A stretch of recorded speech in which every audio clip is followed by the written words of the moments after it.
Well,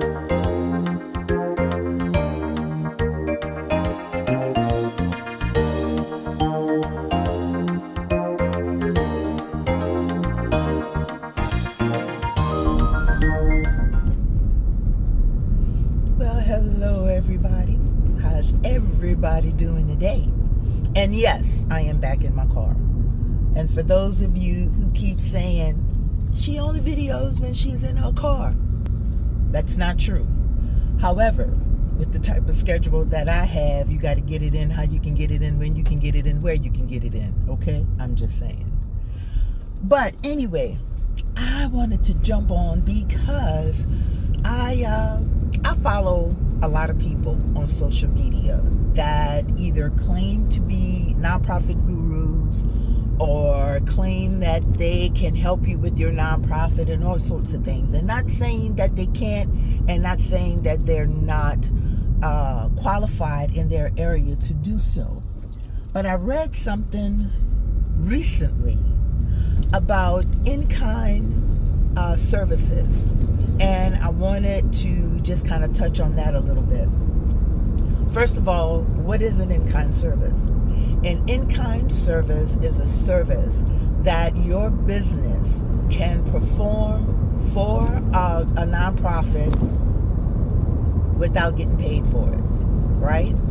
It's as though you're volunteering your time, your services, your expertise to furthering the mission of the nonprofit, and you don't get paid for it, okay?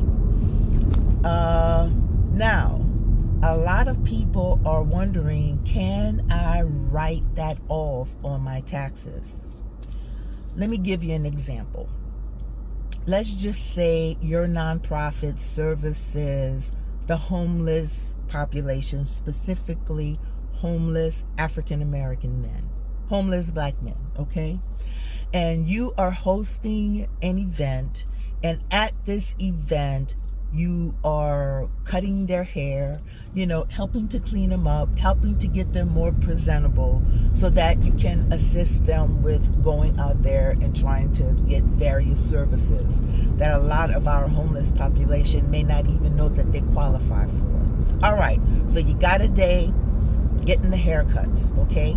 And you find a barber, and the barber is cutting hair, right? And let's just say the barber would normally charge $40 for the haircut. All right? Now, in-kind service means that you are not charging the nonprofit, nor are you charging these men the $40 that you would normally charge in order to cut their hair. Okay?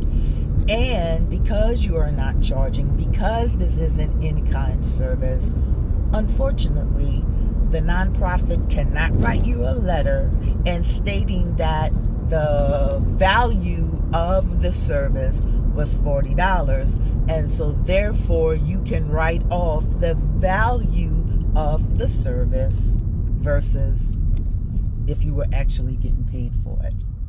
All right, now, one of the biggest myths out there is that you can write off an in-kind service. You can write off the value of the service. You can write off what you would have gotten paid had the nonprofit paid you for the service. And no, you can't do that. But there is a workaround, okay? Remember that whenever you write off a charitable contribution, that's exactly what it is. It's an exchange of money. There has to be an exchange of money for you to be able to get that benefit of it being a tax write-off. So, how do you get around that? A lot of nonprofits can't afford to pay anything, right? So how do you get around that? I'm about to tell you. But before I tell you guys, I need you to do me a favor. If you haven't already subscribed to my channel, please make sure that you subscribe, hit that bell notification so that you can be notified each and every time that we upload a video, I need you to like, comment, and share this video with anyone you know that may need some information regarding nonprofit organizations. Okay, now I'm ready. All right, so you've provided the service to the nonprofit, right? $40 a haircut. The nonprofit has not paid you a dime, and you serviced, let's just say, 10 people. We're going to keep it so we can keep the numbers round. So that's $400 that you would have gotten paid, that you're not getting paid because you are giving this service to the nonprofit. And the question is, how can I then write this off on my taxes? And the answer to that is, you can't. If there's no money being exchanged, you cannot write off the value of that service if the nonprofit didn't pay you.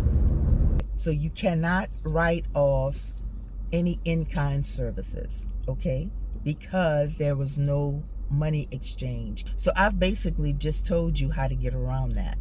So this is what happens.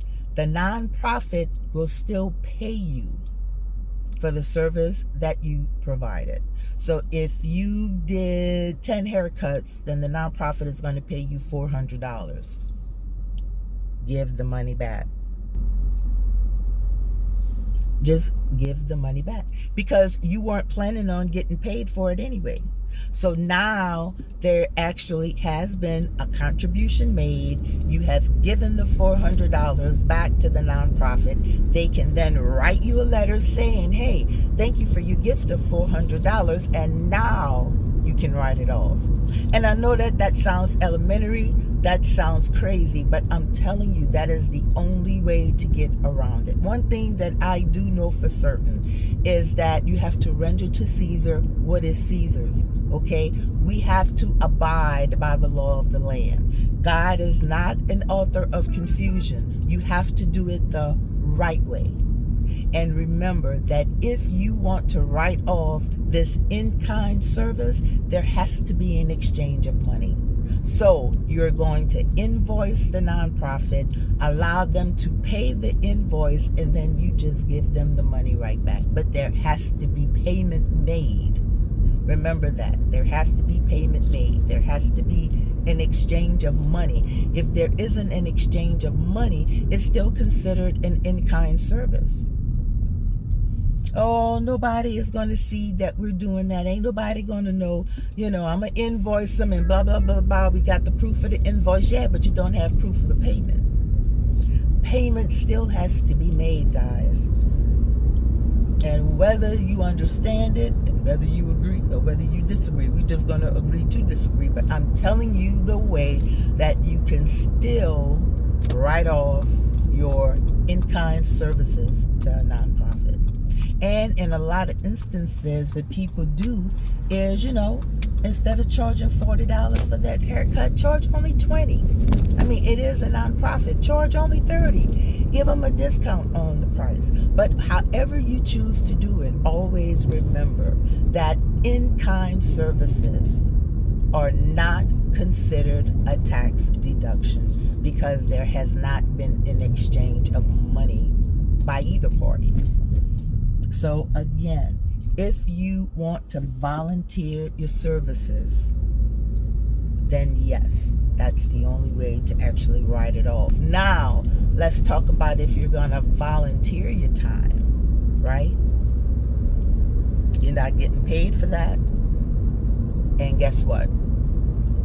There's no value that you can actually render to that would be considered a tax deduction. So if you are volunteering your time, that's exactly what it is, a volunteering of time. If you are going to volunteer services, you're going to provide a service to the nonprofit, the only way that then becomes a tax write-off for you as the business owner is for you to invoice the nonprofit, have the nonprofit tender the invoice, and then you just give them the money back as a charitable contribution.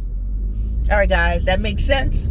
Okay, all right. May not have been what you wanted to hear, but that's the only way that you can get the benefit of writing that off on your taxes, all right? This is Shannon with Shannon On Demand. Y'all be blessed. blessed by the best. And I'll see you guys next time. Bye.